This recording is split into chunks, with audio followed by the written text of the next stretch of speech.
Okay, I'm using a microphone. The only reason I'm using a microphone is because it's connected to the filming, so sorry about this, it looks a bit formal, but this is meant to be an informal session. So first off, we'd just like to say welcome to Deakin, especially to the Faculty of Business and Law, and thank you so much for giving up your time to come and join us today. I understand from some of you it's the first day of the school holidays, so it's a superhuman effort to get here, so thank you. Just a few housekeeping things before we start. The toilets are down here. The ladies are on this side, the gents are on that side, so just feel free to get up and go. The other thing is there's food out there. If you haven't helped yourself to some food, feel free to help yourself to some food. There's pen and paper in front of you. If you want to take some notes while we're going through the presentations, feel free to do that too. That might help at the end. And just the format of this afternoon, what we're going to do is we're going to have two presentations, one on the Bachelor of Commerce, one on the Bachelor of Business. And they're by two of our academics, and then after that you get the chance to ask the academic any questions you've got, and then the academic will go and we're going to have just a chat amongst ourselves and ask you some questions about what you thought. So all in all, it shouldn't take too long. So once again, welcome, and without any further ado, I'll hand over to Michael. Thank you, Kim. Hi everyone. Look, I didn't realise it was the first day of school holidays, so my daughters are all grown up now, so they're not at school anymore, so you forget timelines like that. But look, thank you so very much for coming. My name's Michael Volkov. I'm one of the directors of Teaching and Learning, and I'm also the faculty lead for a new project we're running called the Cloud First Project, which is about our online teaching that we do, because we do a lot of that here at Deakin.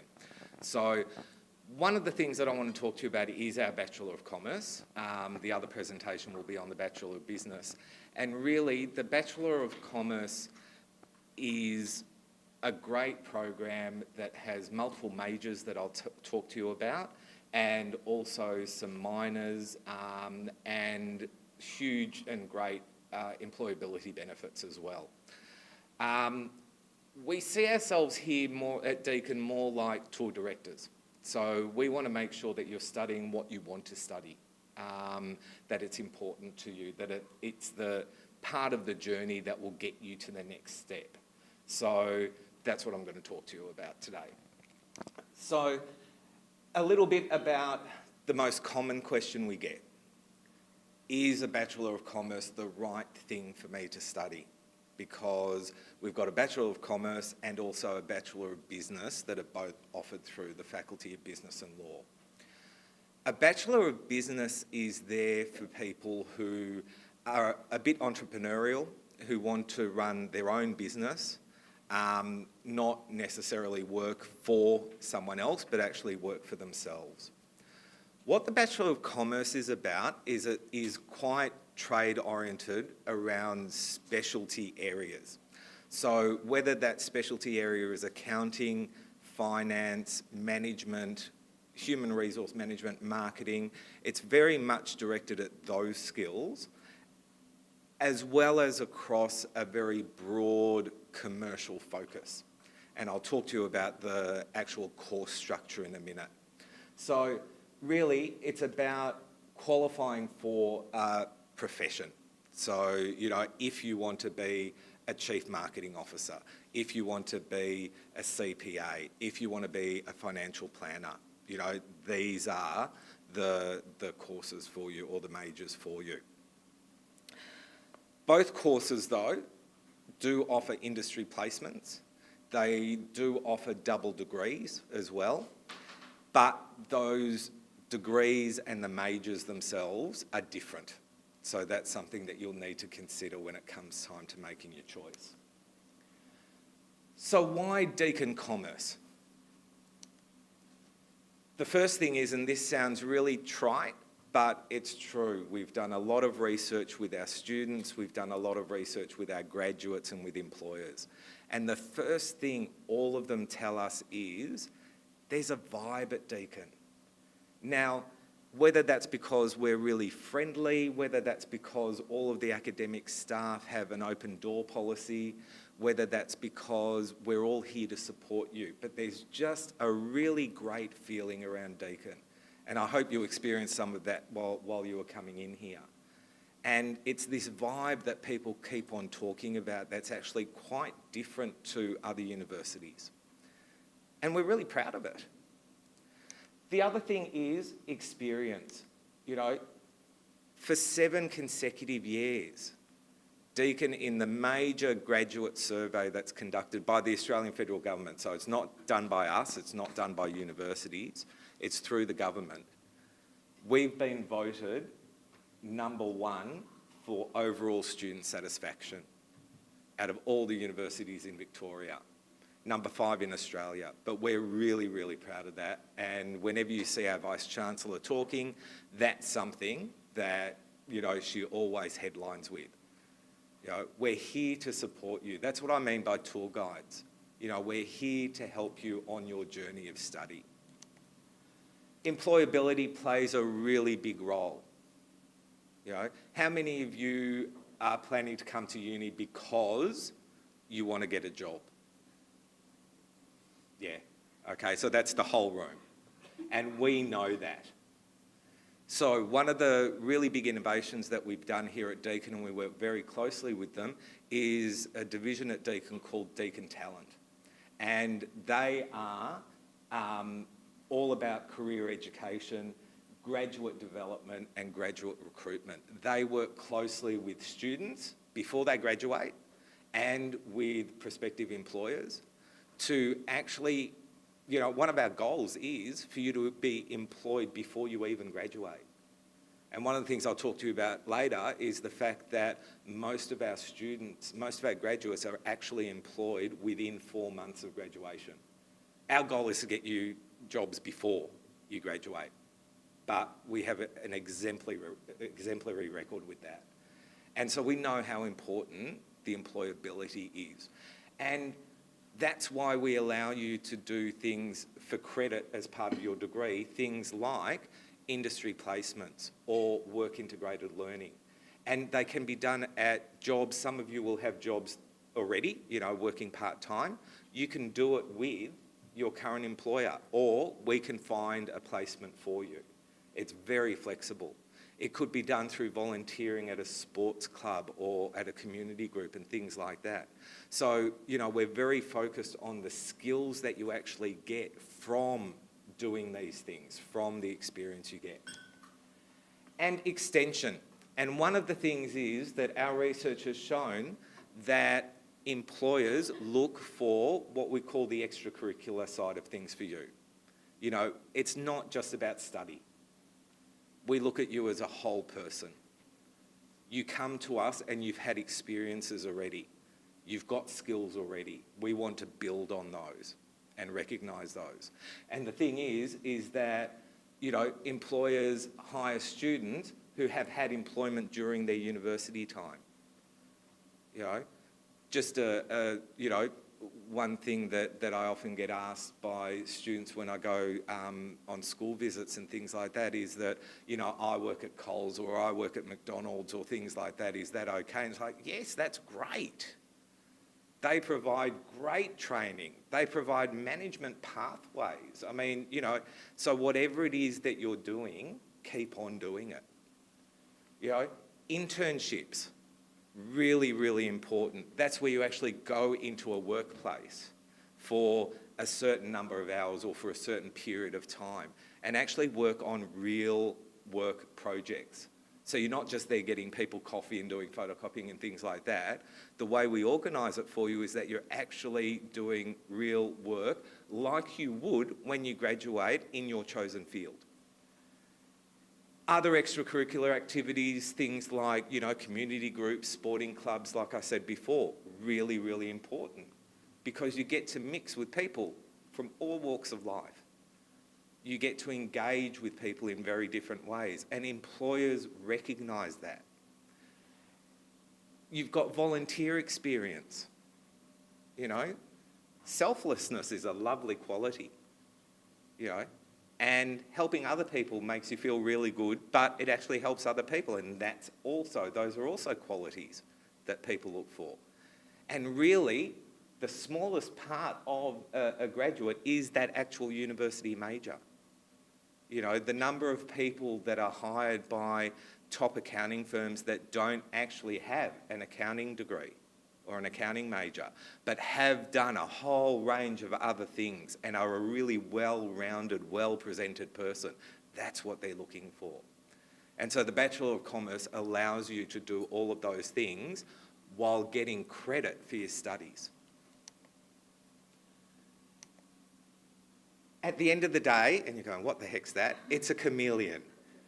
At the end of the day, one of the things is the generation before me, it was very common for people to leave school, go to work in the same company for 20, 30, 40 years, retire, get a gold watch and go off into the distance. You know, that's never going to be the case for you guys. And we know that because one of the things that the Faculty of Business and Law actually talks about in its mission statement is the fact that we're preparing our graduates for the jobs of the future. And you are going to have so many roles, so many different careers, so many different jobs, you're not going to stay in the same company for 30 or 40 years. And so the phrase that we've coined is career chameleons. You know, you need to be able to take all the things you've learned, all the experiences that have helped you develop, and actually apply them in different places in different ways. And that's what we teach you in the Bachelor of Commerce as well. So what's the commerce experience? So Bachelor of Commerce is a 24 unit, so we call each individual subject a unit. You have to pass 24 of them to get your Bachelor of Commerce degree. How is it structured? Well, the first 8, so your whole first year is the same as every other Bachelor of Commerce student. There are 8 what we call core or compulsory units that you have to do. And these provide you with a really broad understanding of the commercial world. So you will be doing a unit in accounting, one in finance, business information systems, management, marketing, economics, law, and a great unit that only started a couple of years ago called Personal Insight. That's where we start you on your employability journey. In the sense that it's about you learning about yourself as a brand, because you're going to have to promote and market yourself in the workplace.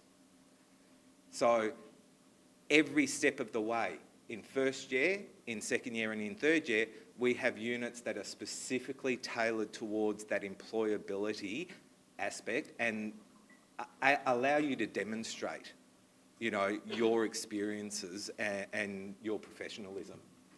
So everyone does the first group of subjects in first year. In second year, that's when you have to make a choice about your major and the different electives that you're going to study. So I'll run through all the majors that we offer, but basically each trimester, you do 2 subjects from your major and 2 electives. And that follows through again into third year.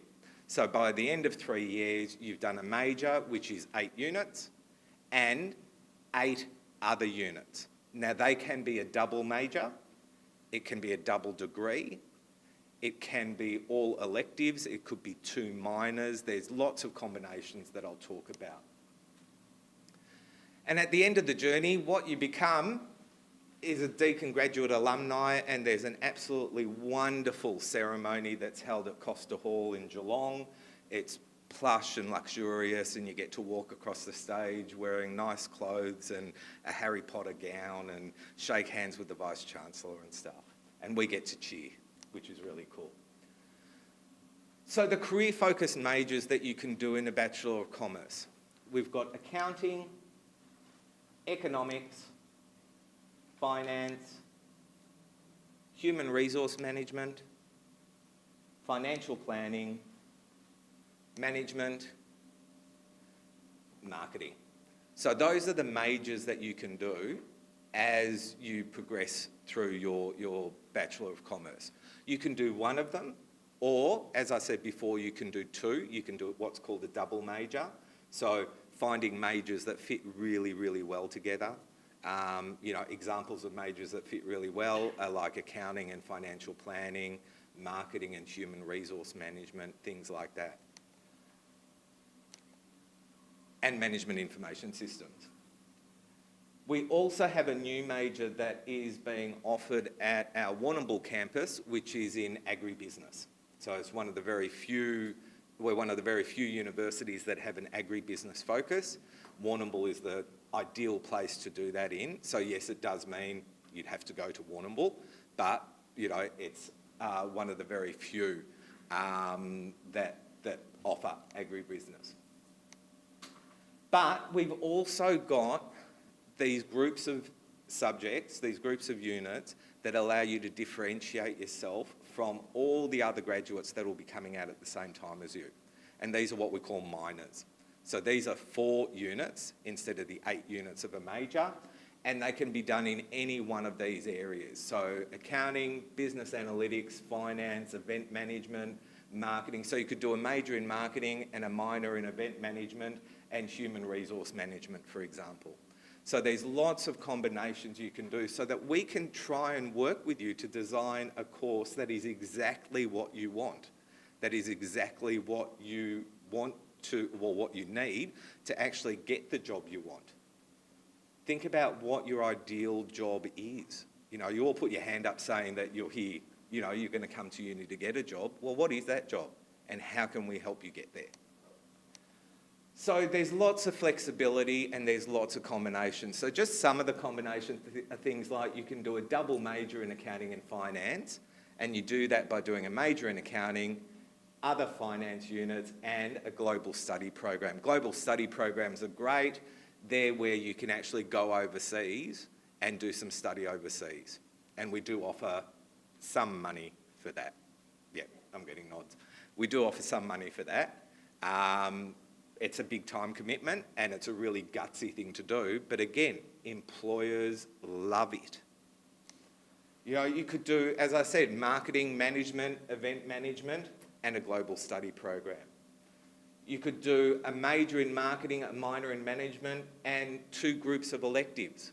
So you could do team and business internship, where you actually go into the commercial world and get experience. And 2 global study programs. You know, it could be Paris, it could be Germany, it could be, you know, the US, really horrible places like that. You know, human resource management, major, a minor in global studies and a minor in professional practice. So there are all these combinations that we can offer you. On top of that, we've got combined degrees. And one of the girls, I think it was you, was talking about health. Was it you that was talking about? Someone was talking about health earlier. Oh, that was you, sorry. Was talking about health. And the thing is that you can do a Bachelor of Commerce double degree with a Bachelor of Public Health and Health Promotion. And again, a really great combination that we've had, it's lots of students do and been really successful, is a Bachelor of Commerce majoring in marketing and Bachelor of Public Health and Health Promotion. You know, Bachelor of Commerce, Bachelor of Law, Bachelor of Commerce, Bachelor of International Studies, Bachelor of Commerce, Bachelor of Science. You know, these are just some of the combined degrees that we do offer. So again, flexibility and design for what you want, what you desire. And where do our graduates go? As I said, 3/4 of our graduates are actually gain full-time employment within just 4 months of graduating. That's fantastic. If you have a look at the national average, we're well ahead of that. Because we work really closely, not just with you, but with the prospective employers. We also work closely with that division called Deakin Talent that I mentioned before. You know, so our graduates go to places like PwC, KPMG, Goldman Sachs, Telstra, Coles, huge multinational corporations, you know, often involving some overseas trips and things like that. It's really, really exciting. So that's it from me because I was given a time limit and I may have gone over it because they're all smiling at me. Do you guys have any questions? Did that explain the Bachelor of Commerce to you? Who's going to study the Bachelor of Commerce next year? Oh, no one gets a show bag. That's it. So in 2 years. So who's going to study the Bachelor of Commerce in 2 years? Sorry, you can have a show bag with a show of hands. No, joking. Thank you. You can have all of them. But no, does anyone have any questions? Because that's, yeah. Earlier you said on the graph you showed volunteer experience and internships. Yeah, I was wondering whether Deakin, for that graph, took into account unpaid internships. absolutely. They considered that volunteer experience. No, we'd consider that internship. So there are certain rules. So the question was, sorry for, for the recording, when I had the graph before about the internships and volunteering, what about unpaid internships?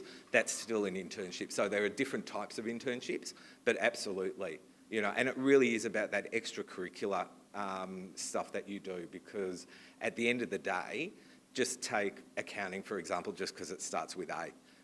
So I'm not picking on accounting or anything, but, at the end of the day, when a prospective employer looks at you and you've got a Bachelor of Commerce majoring in accounting, you know what? They just assume that you can do a profit and loss statement. They assume you can do a balance sheet. They want to know what else you can do. They want to know if you can talk to a client.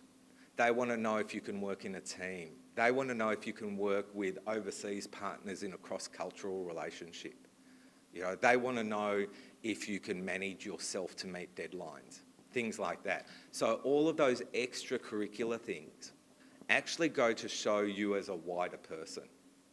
And maybe that's part of the Deakin vibe, because at the end of the day, we don't look at you as a student number.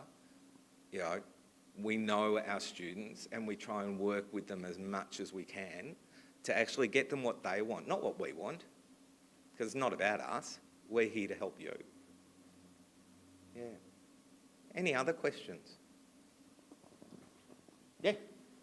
With the Global Study Program, do you have any sister schools in your business and law? Yes, we do. So we have a lot of partnership universities. Yep. So one of the things about the Faculty of Business and Law is that we have various types of accreditation, I suppose, if you want to call it that, whereby we're accredited with the North American accreditation called AACSB. They're all alphabet soup sort names, so, AACSB, and Europe with EPAS as well.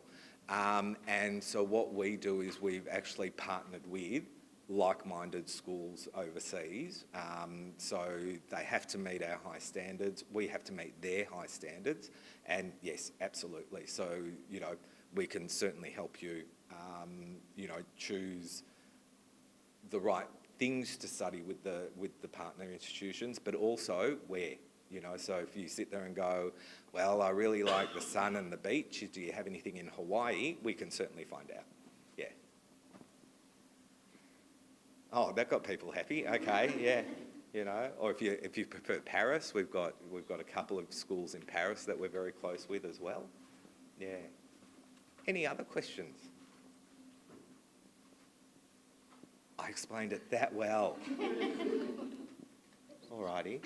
Well, look, thank you for listening. Thank you for coming in on your first day off in a long time and giving it up to be here.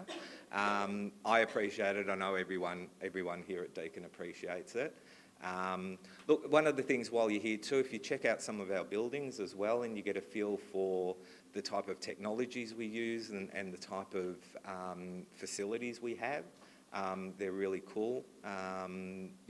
We do a lot of do a lot of sort of online teaching as well with videos and live streams and things like that. So, yeah.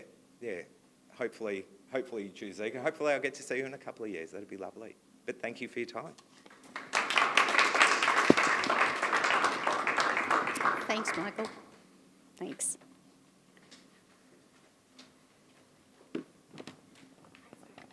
Okay. So I'm just going to get the student recruitment team that work with me to come up here.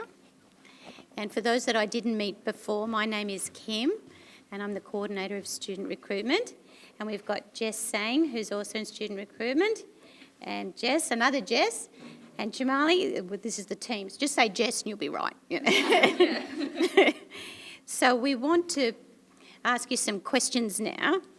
We want this, though, to be more like a chat. So we want you to all participate. it's really unfortunate that we're sort of stuck in a boardroom style, because I would much prefer to have had you sitting like just at a round table with me. But anyway, this is what we got. So, I'm just going to steal the mic. I'm going to be roving around with the mic, so if you have a question, I'm just going to run to you, okay, take my and we'll go mic. through there. Yeah, sorry. Okay, so to start off with, what did you think about today's presentation?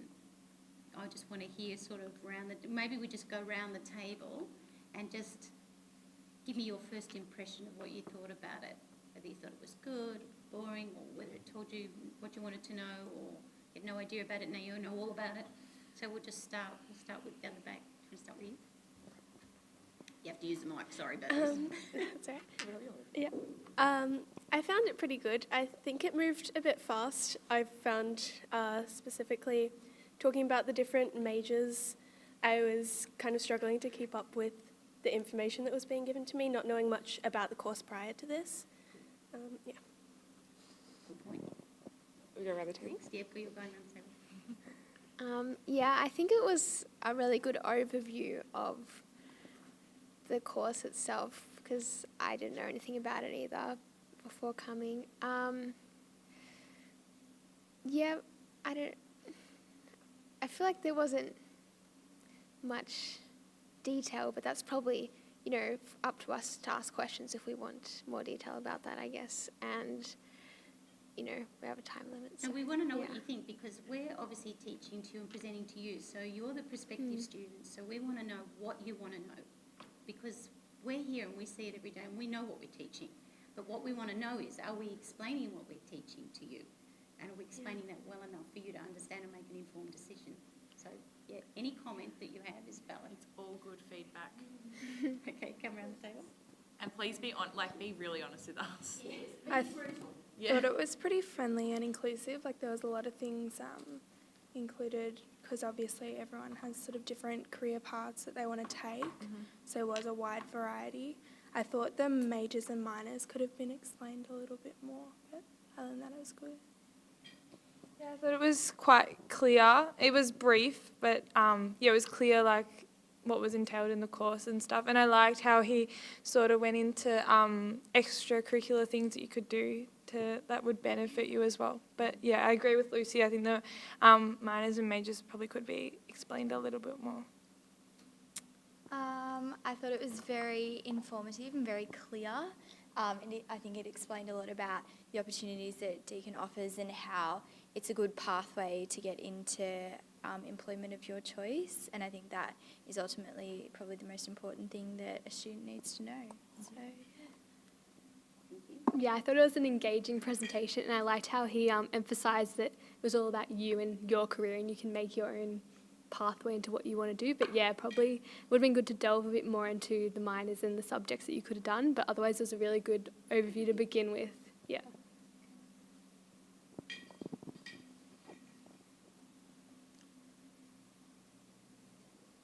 We're going around. You're going Oh, around. sorry. Oh, I know what I think. I thought it was pretty concise, but I think he could have been a bit clearer about how long the actual course went for. It was sort of stated in how many units are on each year, but it wasn't specifically said that it's only, I'm assuming it's only a 3-year course. You're right, it is. But I think it could have been explicitly said, yeah. It's pretty good. Gave us enough information. I don't know. I feel like I might want to do it, but I'll wait. Well, I came in here a bit confused between the business and commerce and, what the differences were. So when he was speaking about it, he gave a good insight about, how you specialise in commerce, and then business is more if you want to be like an entrepreneur and work for yourself. So I thought he did really well in that. Maybe he could have explained the different internships you can do. Yeah. Yeah, I found it really insightful and helpful. Learnt a lot, because I thought, because coming in business and commerce sounded really broad, but it gave really good depth. And also I like the fact that they promote that Deakin has a good vibe and it's focusing on you. It doesn't matter about your studies, is what what you want in your future. I also just think maybe minors, like everyone said, the minors and majors and electives could have just a bit more time spent on that, because I'm like just not quite sure the difference of what they are. That's all. Thank you. Yeah, I was thinking about the same thing. Like, it was a really good presentation, but like, we don't really know what most of the majors are. Like, for example, international studies, like, we don't actually know what you do in that. So like, a lot of the majors and minors, like, more time could have been spent on it, explaining what they actually are. So, yeah. I'm like still in year 11, so I don't really know what like course I'm going to be doing. So I really wanted to get a little bit more broad understanding, or like the smaller details. For example, the very first, like the foundations for success in year 1. Like he went through accounting, finance, business management, information systems, like and marketing and law, economics and personal insight. I felt like if he like went into it a little bit more, so like because later on he showed us the majors and minors as well as the electives possible that you could pursue, but like if you delved in a little bit more, it would have been a lot better. Thanks. Yeah, I felt like he was a really amazing speaker. Definitely one of the better uni presentations that I've heard. I feel like the content that he delivered was a bit fluffy, but as an overview, it was pretty good, especially to year 11 students. I feel like it was very connectable, relevant, especially with physical skills, because that's more of what we want to hear, or what I want to hear anyway. I feel that the slides and the colors and designs could be better. For example, the slide with all the minors on it, the HR box was really light, and we had to strain to see it. And as well as some of the other color schemes were a bit weird. Also, the difference between between business and commerce could probably be explained better, and as well as Cloud First, which was pretty interesting for me, but it was like sprinkled in, and it wasn't really, well, I still don't really know what it is. And yeah, but other than that, it was pretty good. Okay, great. Thanks everybody for that. Okay, so you can just answer this, as you feel now. So did the speaker change your opinion of Deakin about this course? Like, do you think you might want to do it now after having done that presentation? Maybe, yes? Maybe, Turn maybe you not. off it? Okay, well, I'll hand over now to Jess, and she can ask the next series of questions. Sure. So I'd just like to know if you think the information that was delivered today was relevant to you guys. Were you able to understand it? Did anyone have any objections or any further notes to add? Yeah, I think it was quite easy for us to understand, because like I've never done like a business subject or know anything about it, but like I could follow, and I think it was like well targeted at like our age group as well. So I thought it was quite good. Yeah. Perfect, thanks. Did anyone else have anything else to add to that? I think it was a good introduction and a good overview of the course, because I know nothing about it. So it was a good way to spark my interest, and then I can go and look further into it, because now it's sparked my interest and I might look further into it. So it's a good introduction. Perfect,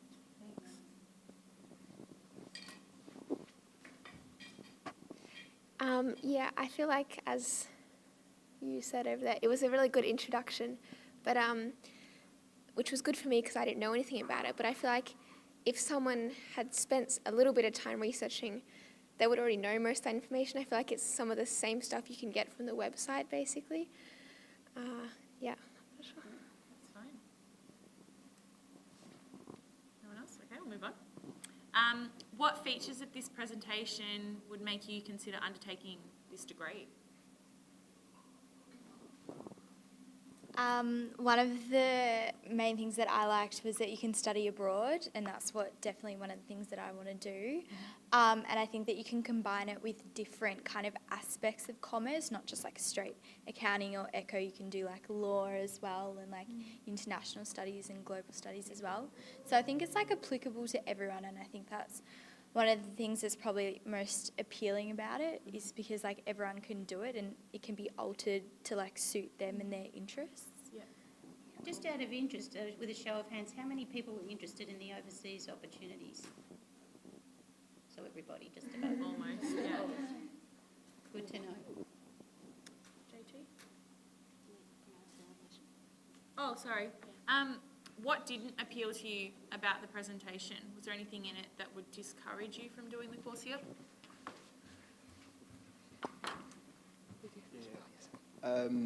For me, I want to do a double of commerce and engineering, and it isn't available at Deakin. Correct. And that's for me, discourages me going to Deakin University. Sure.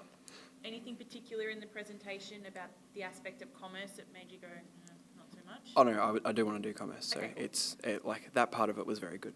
Great.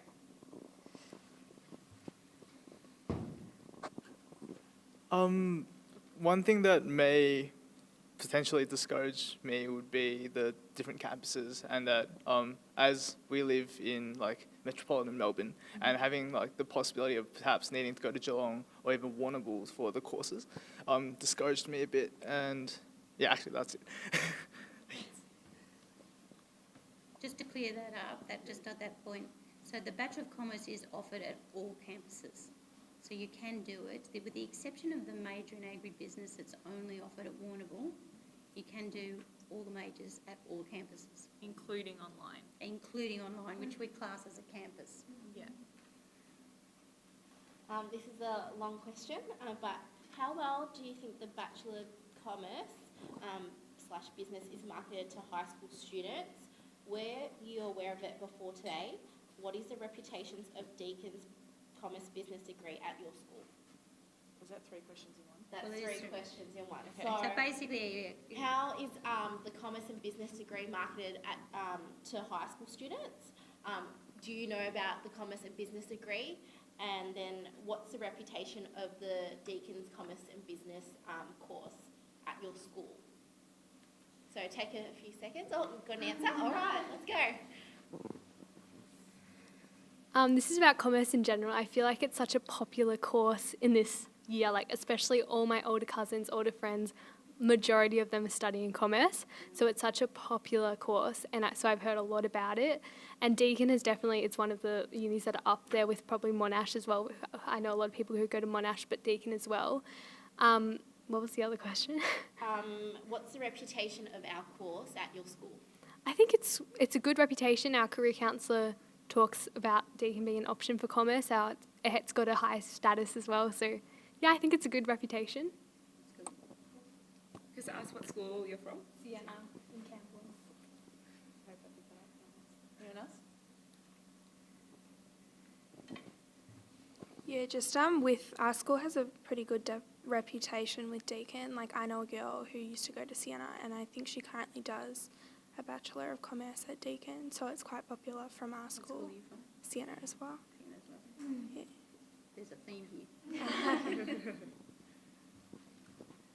Did anyone else on this side have anything else to add before I walk over? No? We're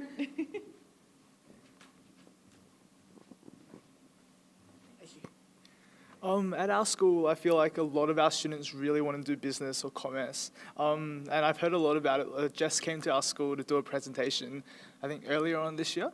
And so about the commerce and business courses. But I feel that most of our students typically are thinking about going to Monash or Melbourne over Deakin, more so due to prestige, which isn't a very good factor. But and because Deakin doesn't offer actuarial studies, which is a course that I don't know why, but a lot of our students want to pursue in the future. But yeah, thank you. And what school are you from? Melbourne High. Melbourne High. Anyone else along here? Did you have something to add? I have a bit of a more broad question. Sure. You said that you have like an online, you're very well into the online. What does that mean? So how does it work? So is it like the teacher explains like a video? So would you say that wasn't clear in the presentation? Yeah, as to what? like he said that you're trying to increase your online status and stuff, and you have, all your students are going online. I was a bit confused how that all works.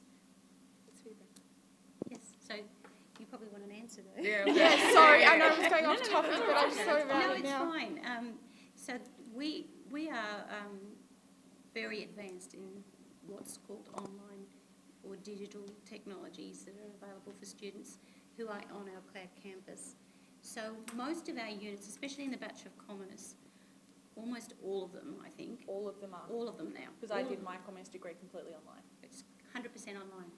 And you don't have to decide when you come onto campus that I'm going to be a Burwood student, I'm going to be a Geelong student, I'm going to be a Cloud student. You can mix it up as you go.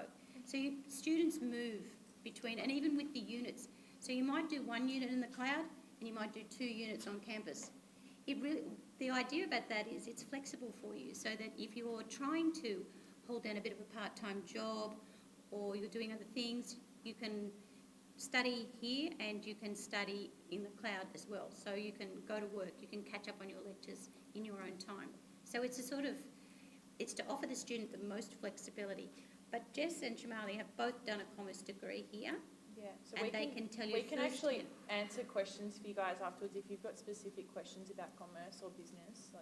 But it's not like your own, I want to dispel the notion that often students in high school think, Cloud, I'm online, I'm sitting in my room and I don't talk to anybody, right?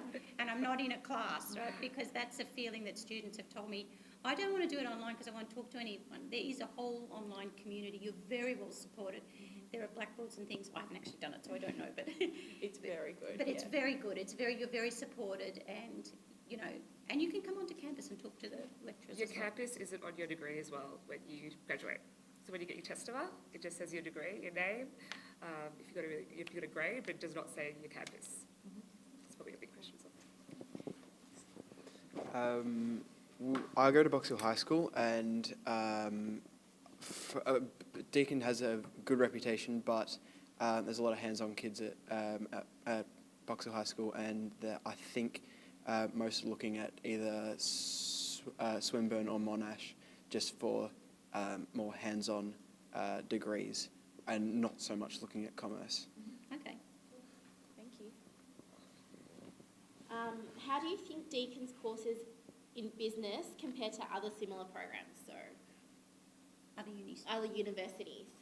So, like your Melbourne, your Monash's, RMIT, Swinburne. Be honest here. How do you think very our honest. Yeah. commerce degree compares?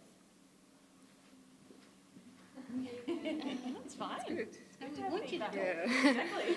I think, as was said before, I think it's all about people like the prestige of Monash and Melbourne over Deakin, and Deakin's reputation is going up. Like in the recent years, it's really gotten a higher reputation, but it's still a lot about the prestige over the actual course. People just want to say, I go to Monash. So I think that's the biggest difference. I feel like the courses are pretty similar. It's just the prestige, which is not a good thing, really. I've heard obviously from the presenter before, and also from friends, sisters and stuff that have gone here, and they love the vibe, is what he talked about before. And I think that that's probably one of the most important things for me. If I was looking at, say, 2 of the same courses, like commerce here and maybe commerce at Monash, I would probably choose, if Deakin had a better vibe about it, there were better students, it was more like a friendly environment, I'd probably go with Deakin. So to me, it's more about the other aspects of the school, the non-materialistic stuff.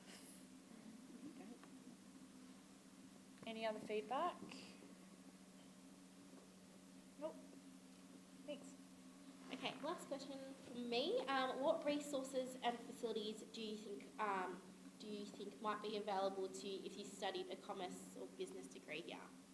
So, do you guys know of anything that we've got for you guys? No? Cooper? We did talk about the online program before, but other than that, not really. Do you want me to say that again into the mic? I don't mind. So we did talk about the online program before, but then other than that, not really. But you'd be expecting some things like a library, presumably. Yeah.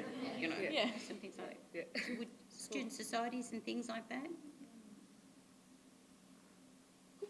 Cool. Okay, thanks. It's my turn. Hi, I'm Shamali. I'm the person that's been annoying you with the email, so thank you so much for turning up and coming to this session. Awesome. So, my first question, does it matter how the course is delivered?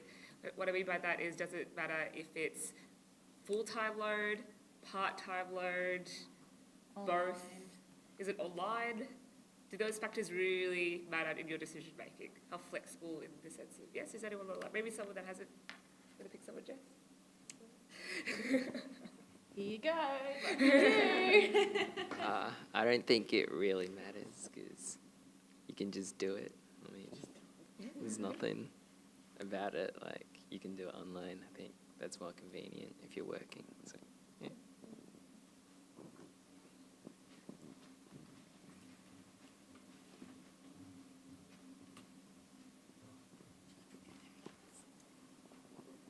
Personally, I like the idea of having an option of whether do it part-time or full-time. For example, I would rather do mine full-time. I also like how there's an option between doing it online or going to a campus. Yeah. So just by a show of hands, how many does it matter to that you can do it on campus, in the cloud? Is that it? Put your hand up if you agree that that's a flexible thing that appeals to you. Yeah, it is. Okay. I think you had a comment down there. No, you're good? No? Okay, good. Any of you have a question? No? Okay. Move to the next one. So, how important, I think we asked this question earlier before, but how important is the focus on international opportunities and exposure to the corporate world? So doing an internship. Doing you know how- internship, and I think you addressed having those partnerships internationally. How important is that to you in your decision making when you graduate, and looking at the different universities and what programs they might have? Is it a big factor?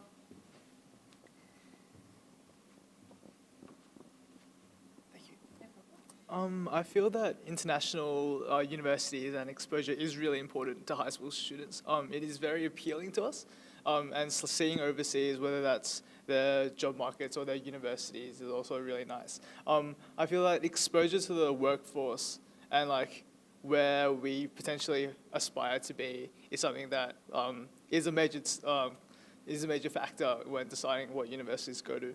Potentially having a map as part of the presentation would maybe showcase it better. I've seen that in other uni presentations, and that has made I can't talk today. Like a physical map showing the different partnerships where yeah, around the world? Yep. I can remember it, and it's very visual, and yeah, I feel like that would be very good. Good point. Amazing, thanks.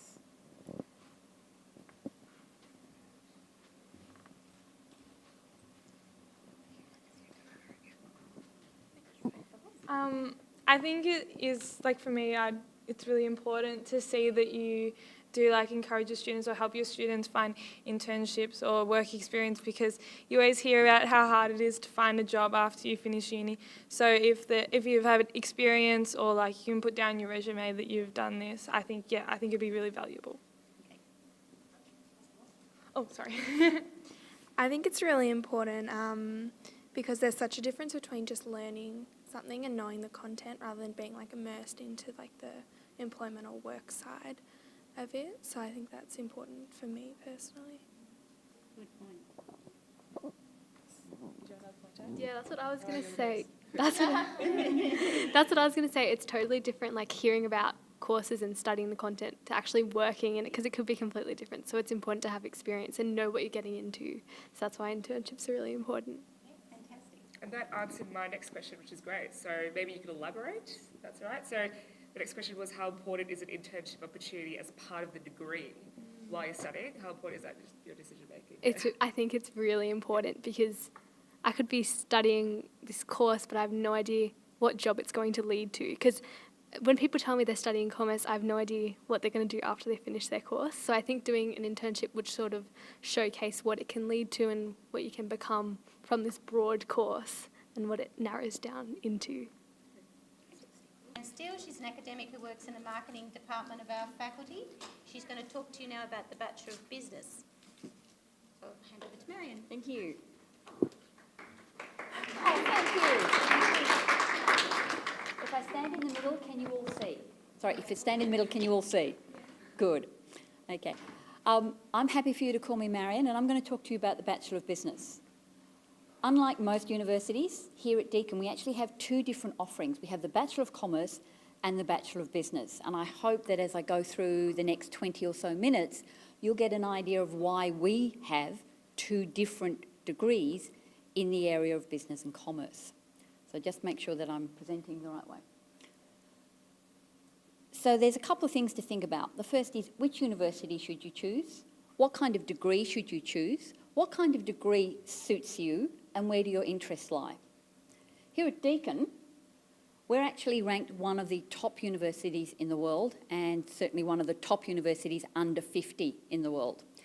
And it's always a little surprising that we're here at Melbourne in sort of almost the southernmost part of the world, and you suddenly realise that you have a choice of some of the best universities in the world, and Deakin is part of that choice set for you. So you can sort of see that we've got some of the required qualifications up there, but one of probably the key things that we do offer is our international focus, both for students and for research, and for our industry engagement. And this is going to become more relevant to the Bachelor of Business as I go through it, that we don't just think about you studying a series of lectures and tutorials or classes. We actually think about where the degree could be used and how you could be using it anywhere in the world. So our business ranking, our university ranking, and our engagement with our international community become really important. We're number one for digital innovation at the moment, which we use within the classroom and which we use in a number of different ways, such as Deakin Talent, that I'll talk about a little bit later, and also in the way that we engage with students and we engage with our industry partners. We've also had 7 years as one of the highest ranked universities for student satisfaction as well. So they often call it student-centred learning. That doesn't mean that we make you the absolute perfect people that we talk about, but what we think about is when we design our materials, we think about how you're going to use them and the way that's probably going to work best for a future career. So we're not thinking just about the past, but about the future. We're accredited with a number of global recognition systems. So you can see them up there, AACSB, the QS Stars, and EPAS. If you've not been aware of these qualifications before, it's fundamentally like getting 5 stars on your Instagram page or something like that, or 1,000 likes on your latest outfit, all right? It's one of those things that says you are internationally recognised at a global standard. So when we're talking about the EPAS qualification, there are less than 300 business schools worldwide that have that qualification. AACSB, we're still talking about less than about 500 universities worldwide with that qualification. Doesn't mean much, but there are 16,000 universities in the world and only 500 get those qualifications. So now you're starting to get a feel for what it's like to work or study at a university like Deakin. So a little bit more now about the Bachelor of Business. And this is where I start to tell you why we have the 2 offerings. Commerce is very much about discipline. If you know where your passion lies, you know where your interest lies, you know that being an accountant or a marketer or an HR, human resource professional, is absolutely the way you want to go, that's the degree you should be choosing. But what if you're more interested in what could happen in the future? Or you like business but you're not sure which area you want to be involved in? Or you can see that there's possibly new types of careers emerging but you're not sure how to get there. And that's where Deakin's positioned itself a little bit differently with our 2 offerings. Some of the background material, types of jobs are actually disappearing because of the rise of artificial intelligence, robots, robotic interventions into our work. That means a lot of the routine jobs that our parents, your parents all grew up with, are going to disappear by the time you graduate from university. Those routine entry-level graduate jobs. Because we now have software that can do it better than we can. They can do it faster, more accurately. What they can't do is interpret, analyse, apply, think, utilise, imagine what the future could be. And this is where we want you to think. How flexible could you be? How adaptable? How would you use these kinds of technologies to imagine a different kind of career going forward? And this is where we start to think about the kinds of skills that you need. 2/3 of the jobs that are going to be available in 2020, so only, 2-3 years from now, are going to need soft skills. At the moment, employers are telling us that at least 25% of their applicants don't meet their demand for soft skills. So we've got a big mismatch between what employers want and what's coming out of university. And that means they're having trouble filling their entry-level jobs. You're also going to be facing an environment that's very different to the one that I had when I left university, or even the generation before you, the 2000s, also known as the noughties. 40% of the current jobs that we think of as a standard job right now are probably going to disappear sometime in the next 10 years. You know, that marketing assistance role where you do the filing, the photocopying, you pack the boxes, you do a trade show. But there's new kinds of jobs emerging that we didn't even think of 5 years ago. There's more gig economy, where you might not have one job. You might have 2 or 3 contracts working for great brands. 2 days a week for Google, 1 day a week for a small company down the road, and 2 days a week working for Myer. Different kinds of careers. And that then changes. When I first graduated, we used to think of a job or a career for life. The reality is you're going to have at least 3 careers. And we want you to have the kind of degree that's going to allow you to navigate from one to the other and have those kind of capabilities. So, where are the jobs coming? Services, insurance, health, education, professional services, guidance, retail, customer service, customer relation roles, online customer engagement roles. There's a whole range of them. We're also going to be in an environment where we're going to be using youth techniques for recruitment. So you need to be able to communicate different ways, verbally, in writing, presentation, online, in video format. At least 5 different types of platform. And you need to be ready for the new jobs that are emerging. So what are we looking for when we say soft skills? Communications, I've just mentioned them. Can you effectively navigate through 5 or 6 different platforms? Can you move from thinking of Facebook and Instagram as a tool to connect to your friends and make that shift of thinking to turn it into a tool to become a customer engagement and customer service tool? Can you then migrate to other platforms? Teamwork.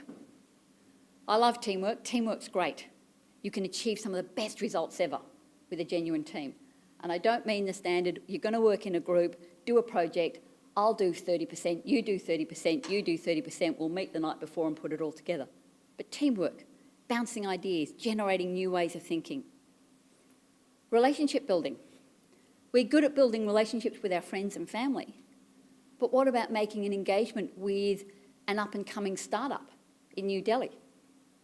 What about forming a relationship with a supply chain company in Beijing? What about talking to a new banking organisation in Ireland? Business relationships. And then the ability to collaborate, share, think about your ideas. Be able to understand the basic ethics and business standards of different types of industries. Education, health, business, accounting, professional services, marketing, industry bodies, economics even. The ability to analyse and solve problems and take that ability to analyse and start thinking about what the future might need. A lot of organisations now are saying, we want you to have a good degree, but can you solve a problem? Can you imagine where you could be? Can you innovate? So organisations like Google, for example, IBM, they're not necessarily asking for a discipline, they're asking for a good, solid, flexible degree. Global viewpoint. Can you think of other organisations anywhere in the world as business partners? And then can you operate in that environment? Okay? So when you start to put this all together, this is where the Bachelor of Business comes in. We don't have a clear discipline focus that we've all grown up with and expect.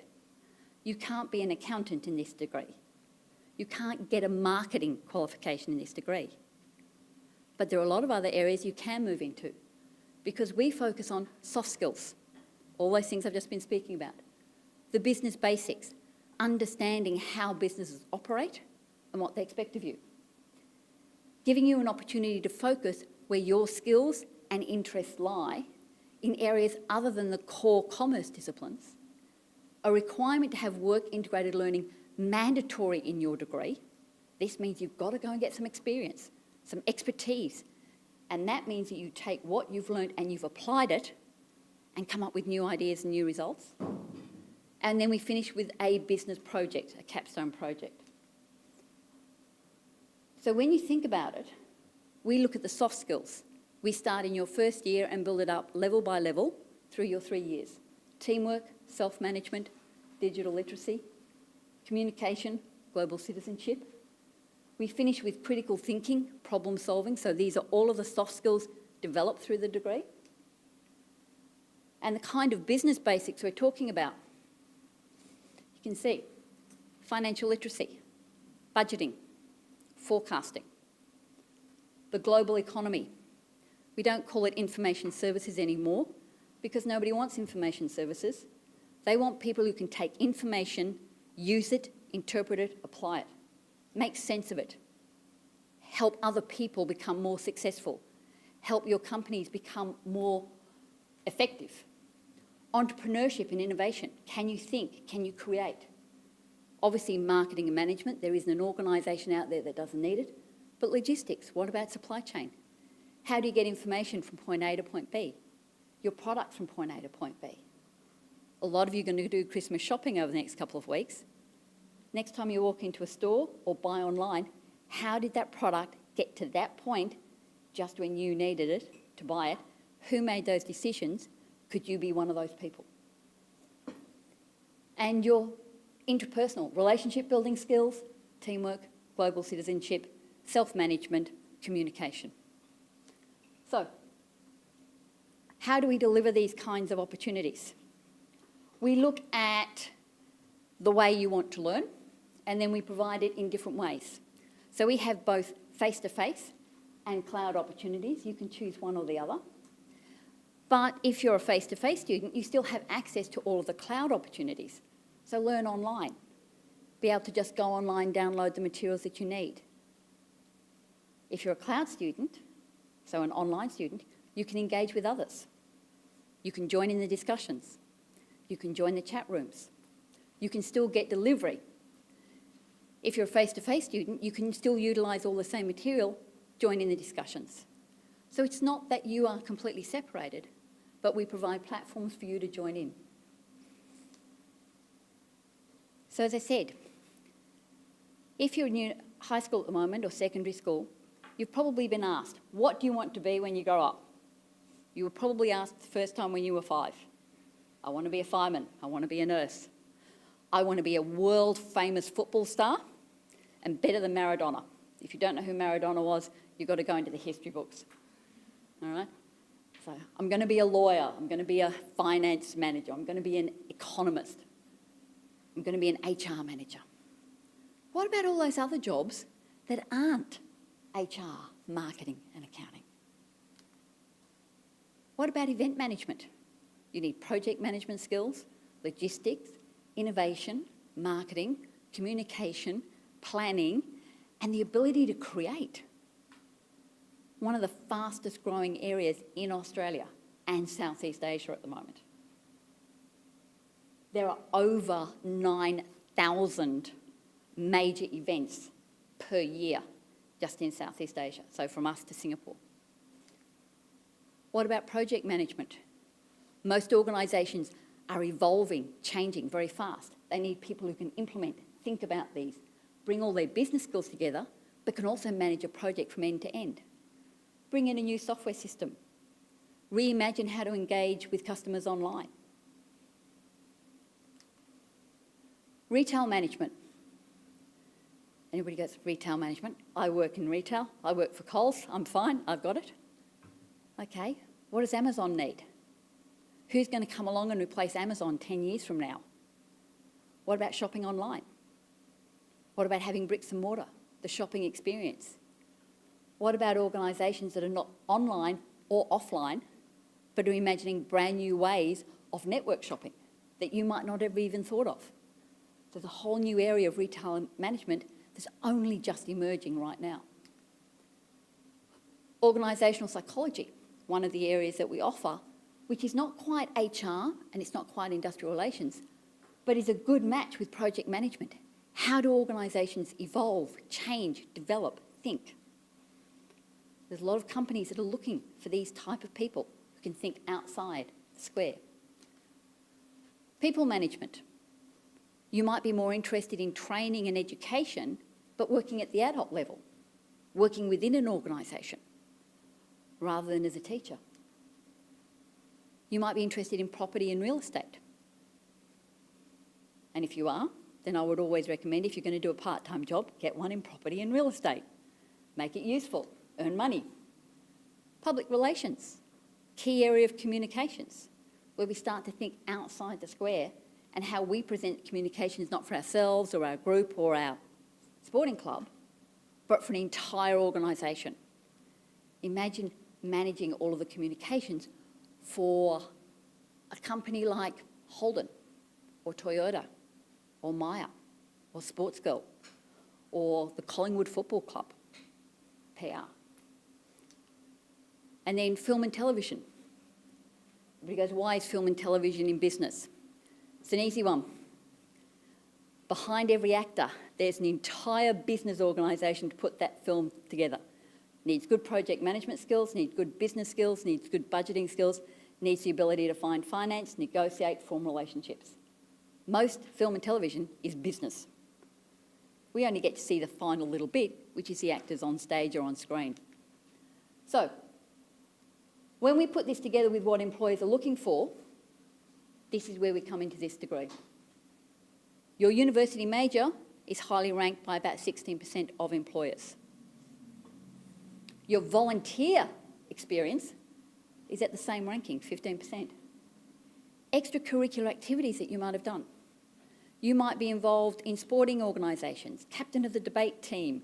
You volunteer down at the local, I don't know, youth group, 13%.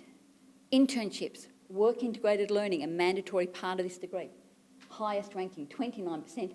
And then your employment, 27%. Have you learnt from it? Have you integrated it with your university major and what you've learnt at university? This is what employers are asking for. And as I said earlier, most of the jobs are going to be in these brand new areas that are service business related. So, how do we support you? This degree offers a range of opportunities for work integrated learning. The first one is work-based learning, where we would bring in projects, or you get to go and work on a project for an organisation. You get to apply what you've learnt. Industry-based learning and business internships. They're probably different sizes of the same kind of thing, but where, particularly with the internships, you would go and work for an organisation for 3, 6, 9 or 12 months, actually in the area where your interest is. So retail management, event management, project management, PR. Not everybody can always find a job the first time, or they want to develop a specific area. We have community-based volunteering as well. So a whole range of different kinds of areas where you can volunteer for one trimester. So for 12 weeks, building up to 120 hours of applied volunteer experience. Employers love it. If you go and talk to KPMG, and you don't need to be an accountant to work for KPMG, these types of things have massive improvement. Team projects, working with local city councils on business projects for the local area. Work local, think global. How could you apply it in a variety of different ways? Or go and volunteer abroad. The current projects that we have at the moment are in Malaysia, India, and I've just been talking to AIME, which offers mentoring opportunities within the Indigenous community here in Australia. So volunteer projects abroad and in Australia. So we have a range of requirements, so you don't have to go and get a 3-month job. You can choose the one that works best with your specialisation, your interest. Sorry. Now, normally I'd bring Stefan, because he's a past student of ours, to come and have a chat, but he's not here at the moment. So we finish off our business degree with a simulation business project. Bring it all together. forecasting, financing, collaboration, teamwork, innovation, logistics, management, marketing, and your specialisation. Bring it together in a simulated environment. Fundamentally, you're running a virtual business, and this is in your final year of the degree. So, if you're interested in business, but you're not sure that a discipline is ready for you, then there are a whole range of jobs out there that are screaming for graduates who can move on. This is one a lot of people don't think of. There are 92,000 people employed in the insurance sector. And everybody goes, insurance, so boring. They're looking for people with insurance skills, marketing skills, people management skills, project skills, innovation skills, communication skills, who have a degree to move into the management roles within 5 years of starting at those organisations. So all of these areas may not be areas you've thought of, but have rapid growth opportunities at the moment. And to support you while you're at Deakin, student societies, they don't always have pancake days and barbecues, but they have a lot of them. Student clubs and societies, you can use it with your passion, you can use it with the business side, you can use it to learn a new language, you can use it to make new friends, you can use it for your sport.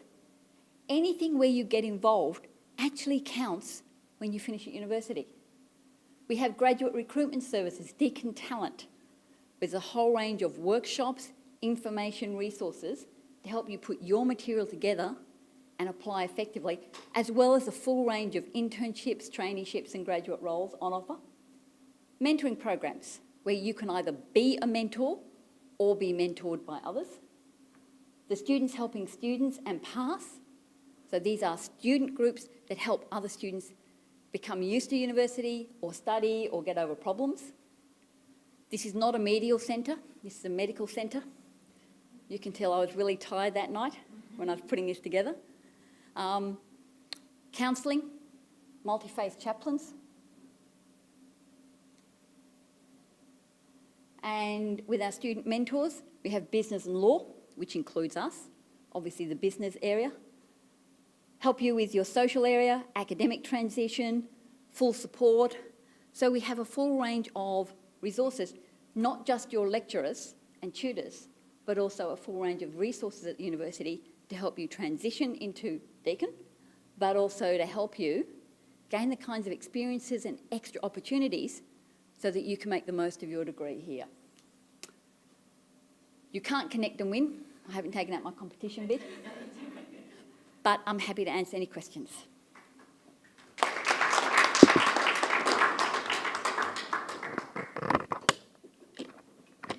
Is it okay if I sit down? Yes. Cool, thank you. This isn't really related to your presentation, but when you give these presentations to students, do you do the commerce and business ones together, or they can be separate? Because we have to present these in 3 different locations, and sometimes part of the team is overseas, it will depend. Okay. Usually we try and present them separately so people can have more chance to ask specific questions of each of the areas, so more for commerce, more for business. But once or twice we've had to do them. Here's the first one, here's the second one. We try to answer the questions at the same time. Yeah, thank you. Not a problem. I think we're all good. Yep. No more questions. Right. Awesome. You did so well. Thanks, Marion. All right. Good luck, everybody. Have fun. Bringing the questions with us, or?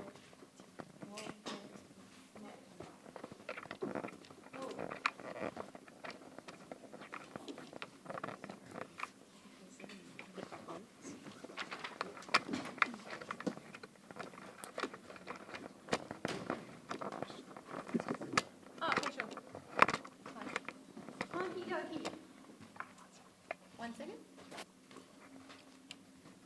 Driving the digital frontier here. We good? Yeah.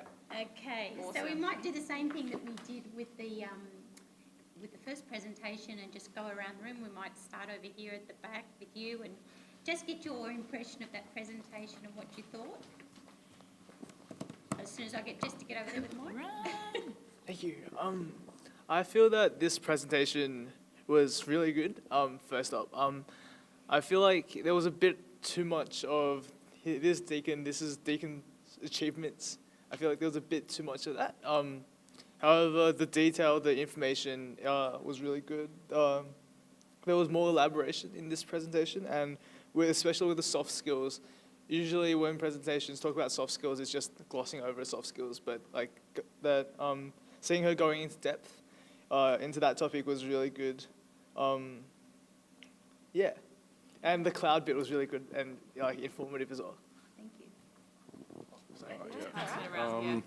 So I guess, in my opinion, this was a really good presentation.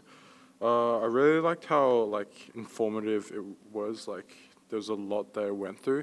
I feel like, just like James said, like in the beginning it was like I didn't know what she was trying to go through. Like it was really, in my opinion, like about the achievements of like the business course. Are you talking about the slide in the beginning? Where it's Yeah, got the in the rankings beginning and where the it was like, it was, accreditation? yeah, focusing on like how business is like, because what, like before, I feel like before they even go into like how well the business is in Deakin, I felt like it would have been better if you went straight into be like what it's about. Like, yeah. Yeah, I thought it was overall a really good presentation, and specifically about the soft skills, because before I wasn't too sure what soft skills were, but now like I know what it is, and I know that Deakin focuses a lot on it, it's really good and definitely something that I'd be looking for in a university. I felt it was a good presentation. I felt it didn't go too fast or too slow, like it was enough time spent in each area. I was kind of liked her excitement in her voice, like being like the passion and like really engaging our students to like want to do like that course. And I felt the use of examples for when she said, working in a teamwork, it's not just about doing a project. You learn from one another, generating ideas, or with working in public relations, you could work for a football team or a clothes company or something. It like really gives you a broad range. It's not just like, oh, I'm doing this course. You can go into whatever you want. I felt like it gave us a better understanding of where that course can actually lead to in just our like everyday lives, I guess, of what we know. But yeah, it was really helpful. I found it interesting how she was talking about the different jobs that the degree can lead into, like project management, PR, retail management. However, the commerce one talked about like the course outline and the majors and stuff like that and how it's all structured, whereas the business one didn't do that. So I'm still a little bit confused on, she just talked about the jobs, not like the degree as such. Yeah. Oh, I liked how she pointed out that there were jobs in insurance. And she pointed out some other ones that I hadn't thought of, so it's pretty good. Yeah. I agree where there wasn't really a clear definition of what sort of majors and minors that you could go into during your degree, whereas it was all on postgraduate, rather than what's actually happening during your time at Deakin University, which I think should be touched on more.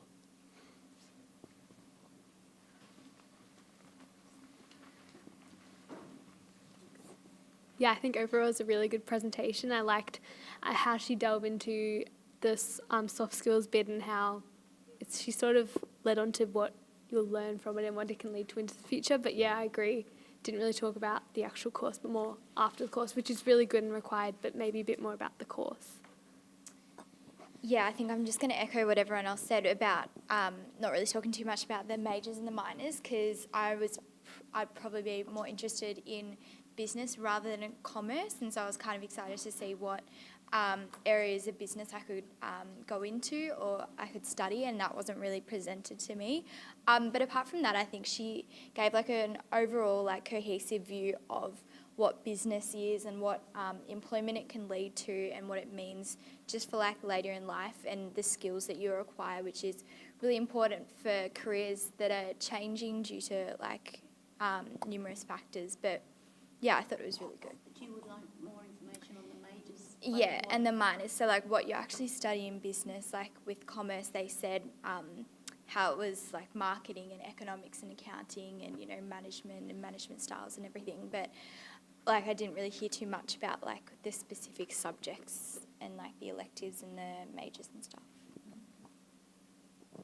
I really liked how the presenter went into sort of more like the future and how jobs are changing, and also talked about like less common and less well-known jobs. So that's good for people that are not really sure what they want to do. But then like she listed some other stuff that they could do. But I think as high school students, we don't really know what uni is about, and we'd like more more explanation of like the structure of the courses and stuff, rather than what it's going to lead to in the future. I thought she was a really confident and passionate speaker, and she did it in like a formal sort of traditional way. And I liked the use of like a broad range of examples, like shared news articles and diagrams. And then she also focused on relating to us as like her audience as well, which was good. And then I agree with what everyone else said about like information about the actual structure of the degree.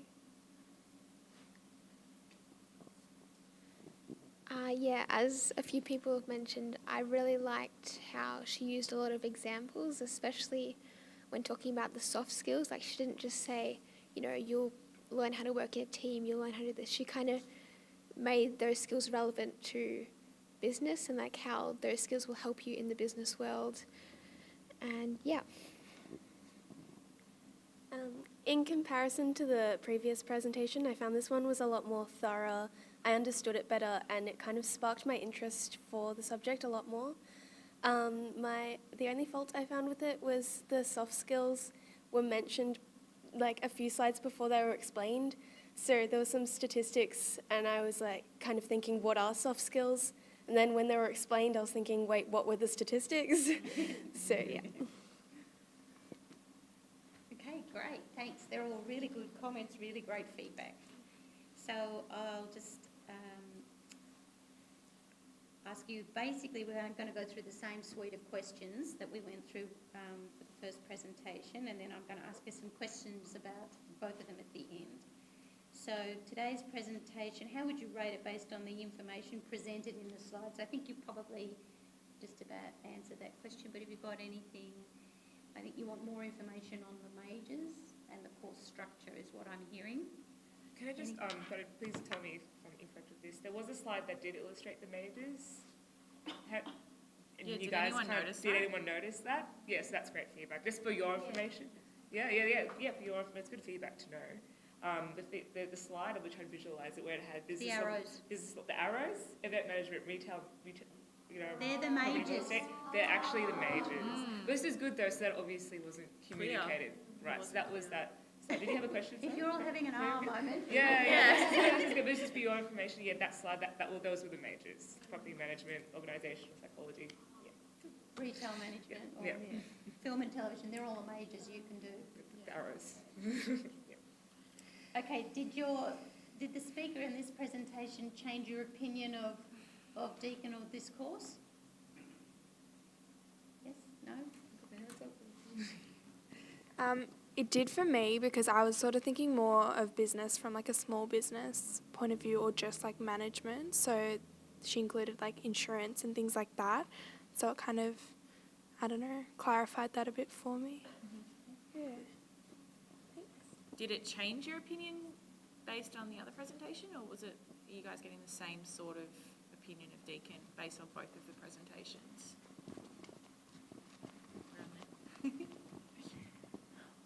Previously I thought that business was for people who couldn't get into commerce, or that type of course. Now I kind of understand the nuances between the two courses, and I feel, that's definitely changed my opinions on what this is. Great. Over here as well, Jess. At least you won't have to go to the gym tonight, Jess. Yeah, I thought this presentation was really good at explaining the different areas of business because I wasn't sure, and it made it sound really exciting, and like there's heaps of different opportunities, and it's not all like sort of the same things. It's really tailored to you and what you like, and enjoy. Right. So we have one last one. Go ahead. And it also made me aware of the fact that business is behind everything, like film and television. Yeah. Business is involved in everything, and it just sort of opened my eyes. Like I didn't acknowledge that fact, so it opened my eyes to that, and business is involved in every aspect of life. That's great. Okay. I think we've answered that next question, so I'll hand over to Jess. Sure. Was the information that was delivered in that presentation specifically relevant to you? Did it leave you feeling satisfied? Do you have enough information, or based on the feedback that we've had before, a lot of you have said that you didn't know what the majors were, so is that a factor that was, potentially didn't meet your needs? And also, I'll touch on that as well. You said that in this question it says, is it relevant to you? I think we had someone say that you focus too much on postgraduate, not What high you're school wanting students. So you can also address that if you want as well. If you had any further comments to add? Yeah, I think I understand really well after listening to that presentation, like what someone would get out of doing that degree, like what you would learn, and like what kind of position you'd be in after graduating, I guess, which is definitely very useful. And I think a lot of presentations don't go into that enough. It's just, I didn't really get the majors bit. I didn't, so. Yeah. So it's really good at covering the post-uni stuff, but like the stuff you'd be doing at Deakin, it didn't cover. Is that correct? I didn't really get an understanding of what I would actually be learning during the degree, and what the experience would be like, I guess. Great, thanks. I think despite not hearing about the majors and minors, I still I liked getting the information also about what you could do afterwards, because that's kind of why I would want to do a degree, to do what comes after it, Yeah, great. not just what's in it. Great. Any further comments to add? Yeah.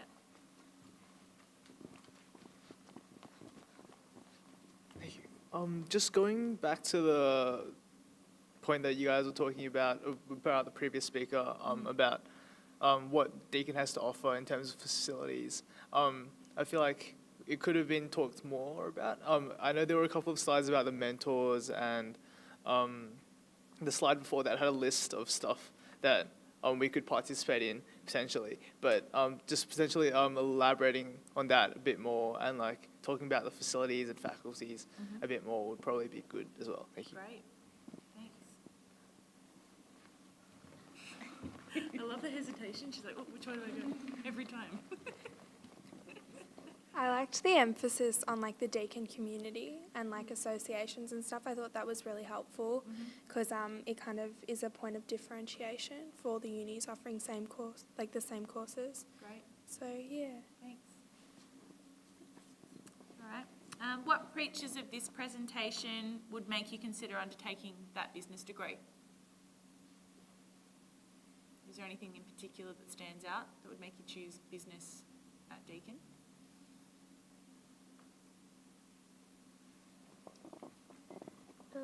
Kind of knowing the range of applications it can be used for, like after graduating. Great. Anything else? Nope. Okay. Was there anything that did not appeal to you about the presentation that would discourage you from undertaking that particular business degree?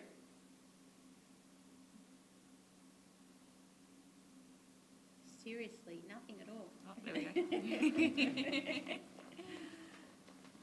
You can raise the same points you had raised previously as well. For me, the differentiation between commerce and business, and how commerce is much more refined and structured, I personally would prefer a commerce degree. So that, for me, having the big whole openness and the soft skills and not focusing on a actual discipline discourages me from picking business, but that is just because I would prefer a more structured environment. That's great feedback, thanks.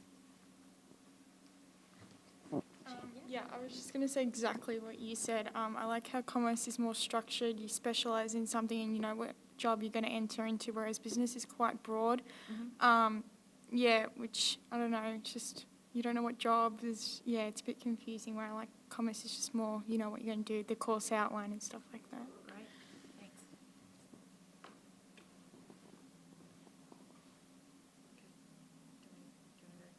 Yeah, well, I'll do this one. So, Yeah. my turn. Again, it's the same sort of question. So this is the three-bar. How well do you think the Bachelor of Business is marketed to high school students? Were you aware of it before today, before I sent you that email asking you guys to come here today? What is this course? And also, what's its reputation, the Bachelor of Business Deakin degree at your high school? Keep in mind it was called the Bachelor of Management, so we can talk about that as well if you wanted to. Yeah. Reputation. Yeah. It's like at your high school. Did you know about it? Did you know Yeah, about it? did you know about the business, Bachelor of Business? Yeah, I'm just going back to the point that I said earlier cool. about business being a course, it's seen as a course that for students who couldn't get into commerce, and also, a lot of our students do know about the Bachelor of Business because our careers advisor does sell this course quite a bit. The Deakin Bachelor of Business? Yeah. Yeah. Yeah, so she does talk about this course quite a bit. What does she say about it? That it is a good course, you should consider it, and not just consider commerce. Is Yeah. that because you don't get into commerce? No, that's just No? because a lot of our students prefer or are unsure of what they want to go into in the future, and she would suggest this course rather than commerce for those type of students. Awesome, thanks. At Box Hill High School, the students have the same sort of opinion where commerce is regarded as the better subject and business is the course for people who can't get into commerce. As an add-on question, is that because, it's okay if you don't know, is that because the ATAR score entry is higher? I Or you're not sure that's- don't know. I Okay. don't believe so. It's just because we have a lot of accounting students at Box Hill High School. Thanks. Anyone else? No? Just bear with us, Amelia. Okay. Actually, I'll quickly just, the reputation, does anyone want to add anything on that? Yeah? I think it'd be pretty covered. It's pretty similar to commerce, maybe? Yep. Yeah. So how do you think Deakin's courses in business compared to other similar programs? So the Bachelor of Business compared to other universities that offer it? Obviously, you would have Do you to know if any other Do you know that other universities? universities offer the Bachelor of Business? Have you guys looked at it? Yeah? I've looked into it, and I know Swinburne offers it as a double with a few subjects, whereas doubles weren't mentioned in this presentation, which could be considered a deciding factor for some students. Fantastic, thank you. Anyone else? No, I'll jump right through. So we did touch on it, but if anyone wants to add, what resources and facilities do you think might be available to you when you study with us at Bachelor of Business at Deakin University?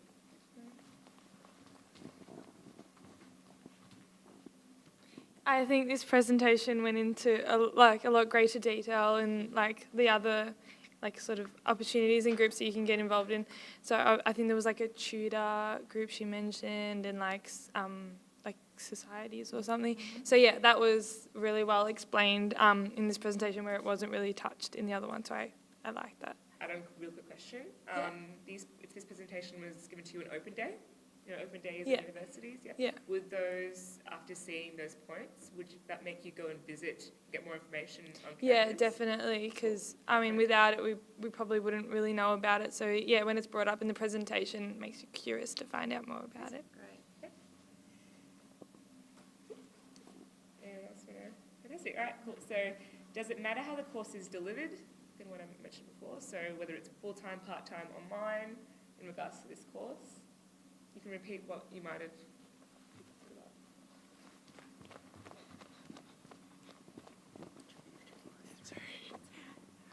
Just in comparison to the previous speaker, I feel that she went into much more depth about how the online course works, how students who study on campus can still also access the resources online, which is something that I feel is really important, especially to people who like sleeping. You like potentially might sleep in and like miss a session and can catch up or potentially catch up through the online stuff. So that's something that I feel that she did really well.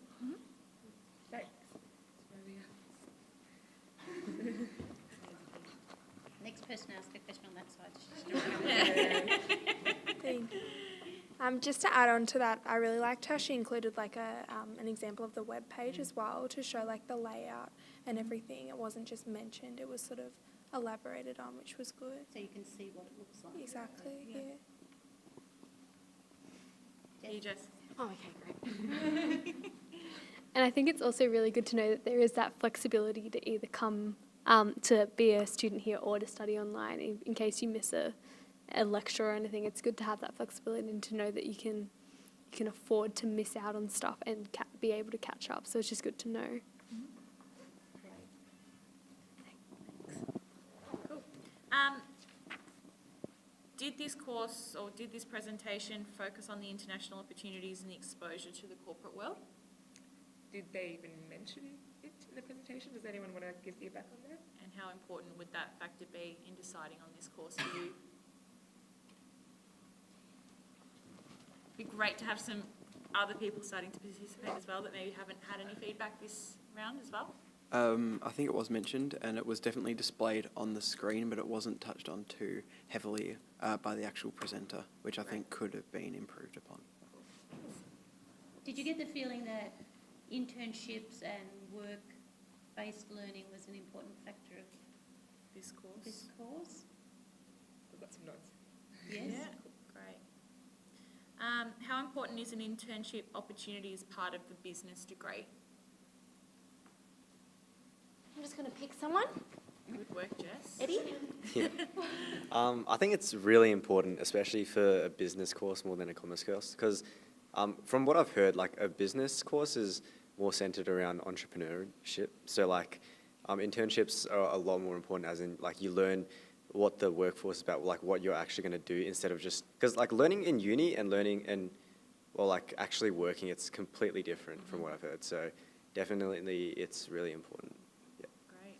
Anybody else like to elaborate on that? Yep.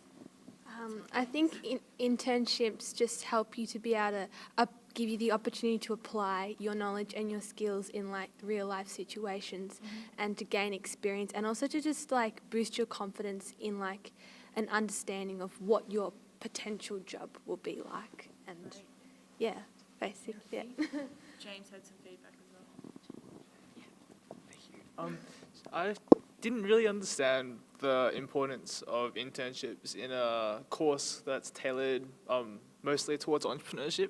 I didn't get the feeling that it was really important. I don't know, yeah. I didn't understand why and what types of internships that are available in for Bachelor of Business students, but yeah. Okay, thanks. Thank you. And have you looked at, we didn't ask that question before. Are we asking that last one? No, we haven't asked that before. We can ask that generally. So Yeah. has anybody looked at the Deakin website or the handbook? Did you guys look at that before you came here, or had you accessed it previously? Do you know it exists? You can be brutally honest right now, yeah? Maybe hands up if you know it exists and you've read it. Hands up if you haven't. You don't get bad points. That's fine. Cool, thank you. And how do you find the web page, the Deakin's website?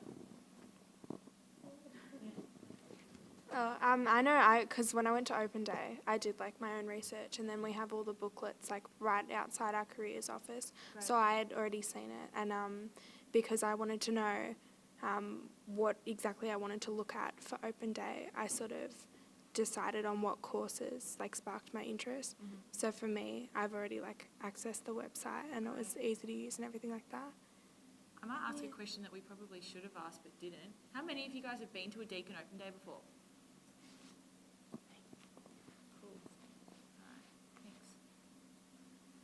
thanks. Okay, now this is just so if you just think about both presentations, which presentation appealed to you more in terms of style, the information? Did one sort of grab you more than the other? Do you think you should pass it around the room for that? Do you go around the room? All right, we'll go around the room again. We'll start here.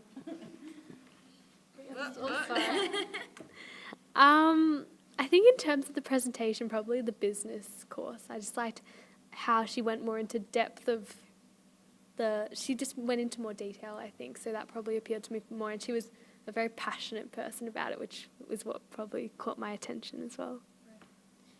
I think that both of the presenters were equally as passionate in what they were saying and what they were trying to get the message across as. To me, I personally liked the business one better just because the subjects and the things that she talked about were kind of more to my liking than, the other one. So, yeah. I found the commerce presentation clearer and better for students that had sort of no idea what they wanted to do. It was more like it was like a better introduction, where I found the business one, it was sort of like you had to know that you wanted to be in, like, to do business. So personally, it's for me. Yeah, I like the commerce one, I'd say. It wasn't like sort of just listing off information as much. Yeah. So you mean the first presentation you liked the best? Yeah. Yeah. I was more engaged in the business presentation. I'm not really sure why. I think it was just because of the type of information, what she was talking about more. Maybe, I guess, how she focused more on the postgraduate options, or what the degree prepares you for.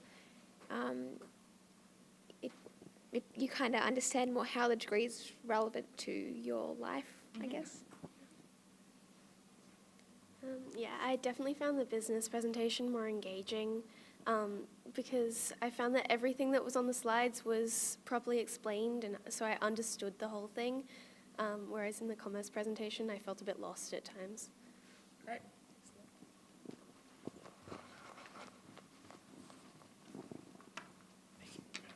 I personally enjoyed the commerce speaker more, sorry, because I felt that I think the commerce course appeals to me more, so I sort of paid attention more, and the fact that we listened to two speakers back to back and that a lot of the information was repeated, I think was a factor in me zoning out more in the second speaker's presentation. Thank you. Just like James, I feel like the commerce speaker was a little bit better. I guess I just paid more attention to commerce. Yeah, I thought the commerce was better because it expanded a lot more on like internships overseas, like exchange and all that, which really appeals to me. Except there's just one problem with both of the presentations that I found. It was Deakin was listed as like the #1 best use of technology or some statistic like that. Yeah. And then you guys said it was because you had online classes, right? But the thing is, like, almost every single top university has, like, they record their classes, all that. So I think if they expanded more on how Deakin was better than the other universities in their use of, like, online technology, then that'd appeal a lot more. That's a very good point. Great, thank you. That's really good feedback. I liked the business presentation, just because, as basically what everyone said, it's more engaging. There was more depth, and even though and with the majors, it was like a variety as well, and also there was something else I was going to say. I've forgotten. If it comes back, We'll go back. I preferred the commerce lecture, I think, because of the electives, the units, the global studies. I think it was just more precise and it's easy to understand. And it appeals to me more. I liked both. Like the commerce had the arrows part. That was pretty interesting. Like that got my attention. I think I liked commerce more because I paid more attention because of his, beards. Taking note. I preferred commerce for the content on the majors and minors, and also because I was more interested in it. But business as a presentation on degree relevance in industry, I thought it covered it a lot better, and was a lot more precise on what actually, what degrees it will lead into, and what careers it will lead into. Yeah. Great. Okay, thank you. Okay, now this is the question, and now that you've seen both presentations, I want you to tell me, you don't all sit here and just look at me, but I do want you to tell me, what do you think is the difference between commerce and business? $1 million question. Yeah. Don't all raise your hands at once. Yeah. Can I make you think? Yeah, think about it. I think business is more as a management as a management role, and as to go into sort of HR and public relations. Whereas if you're going into commerce, it's more of a discipline as finance or accounting or economics. I think that's the difference between them. I think commerce is for more working for other people, and business seems like something you could do for yourself, but also works in other places. I think like what I said before, commerce, you specialise in something. Like, I already know what kind of, like, I want to specialise in economics, so like commerce is something that I'm more interested in, whereas business, it's more broad, and I'm not quite sure if I like how broad it is. You know, commerce is like you specialise in something, so yeah. I think business is more independent work and more, I don't know, more like, as people said, management and more like you're taking control, but I'm not 100% sure the difference between business and commerce. I'm still a bit unsure. That's okay. That's great. That's fun. Yeah, I'm also not like 100% sure, but I think commerce is a lot more specialized. It's I think there's there's less jobs that you can get if you study commerce. That's from my understanding from these presentations. And business is more like open-ended. You could like choose a huge range of jobs. How I see it is like commerce is really, like as everyone said, like broad, like finance, accounting and all of that. And when I see business, I just think like entrepreneur, like that's what like it basically conveys to me. Yeah, definitely. I like everyone else has said already. I felt that commerce is way more narrow in comparison to business, and that business is more focused on soft skills as opposed to having specific majors and courses and units that are designed for a particular career. I also felt that business was more tailored towards people who want to start their own business, like Calvin said, entrepreneurial. Yeah. Thank you.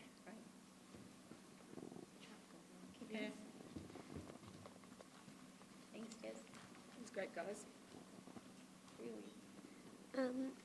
From what I understood, business is more a general skills-based course, whereas commerce is kind of more focused on certain aspects. So I'm not entirely sure about the difference, but the way it's kind of organised itself in my mind is that commerce, a lot of commerce is more to do with money and managing money, whereas business is more people-orientated, I guess. Mine was kind of the same impression, where business was more directly related to working with people and with customers, whereas commerce could be more with like a corporation for people. So I suppose more of a direct relationship with like a consumer. Yeah, I'm not 100% sure, but to me, I kind of perceive commerce as more like a financier course, like with the accounting and all that, whereas business, I think, is more like, as she talked about, the soft skills, like the communication and working with different like corporate businesses, different enterprises and things, and kind of having those internships as well. I got the impression that commerce was sort of like qualifying for a profession, so you were sort of aimed towards being an accountant or aimed towards being something, whereas business was sort of your own business, learning skills, how to manage yourself, how to manage, working for yourself. Perfect. Well, Well, that's fantastic. So we've got tons of feedback now. So you've done all really well in terms of providing us with some information and possibly some areas we can improve on. Does anybody have any questions for us? First of all, does anybody know what they're going to come to uni and study? Did either of those presentations make you want to come and study here and do any of those courses? Potentially? We have applications at the door if you want to. But any questions at all? As we work in student recruitment marketing team, we run open day. We go to your schools. Jess and I are both alumni as well. We mentioned. So if you have any questions at all, it doesn't have to be now. Right after the session, you can visit Come up to us. You can also email us as well. So. I can't think of anything right now. But other than that, thank you very much for We've coming. got a hand. What? Oh, yep, go. Creeping up. So we were talking about the internships. Yep. Did the school help you find them? Yes, they Yeah, do. so we've got a whole team called Work Integrated Learning Team, and they basically exist to help our students get opportunities. So they work with local businesses, they work with a lot of corporations. So when I was studying commerce, I did an internship through L'Oreal.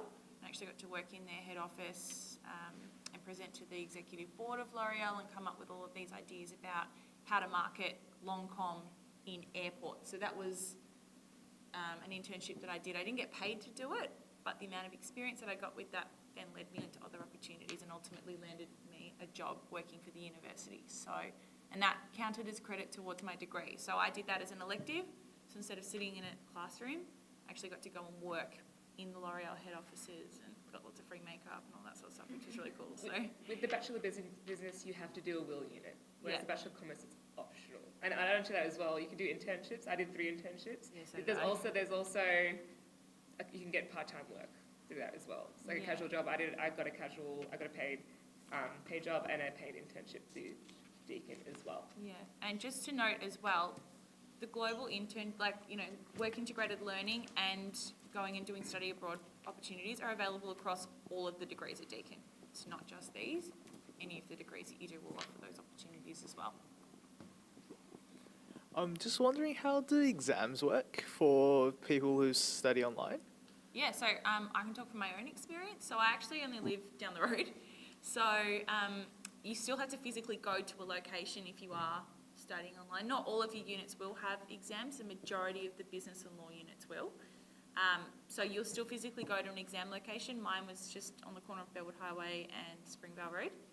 And you still go in, you still sit your traditional exam format. So if you were, for example, studying overseas, or if you lived in regional Queensland, there are different centres that you can go to that you'd go and sit your exams. So And that's across different. the globe as well. So if you're doing, if you're traveling overseas and you're doing it online, you have all the facilities, by the way, available to you. But Yeah. we have exam locations across the world as well, Yeah. and a cost to yourself. Yeah. So no excuses. You have to do your exams, all right? Yeah. Yeah. Any other Do you have any other questions, like about Deakin in general, or any other questions about commerce or business or anything else?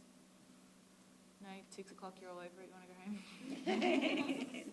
Fantastic. Great. Great. Well, thank you so much for coming. And we have a little show bag with some goodies in it for you all.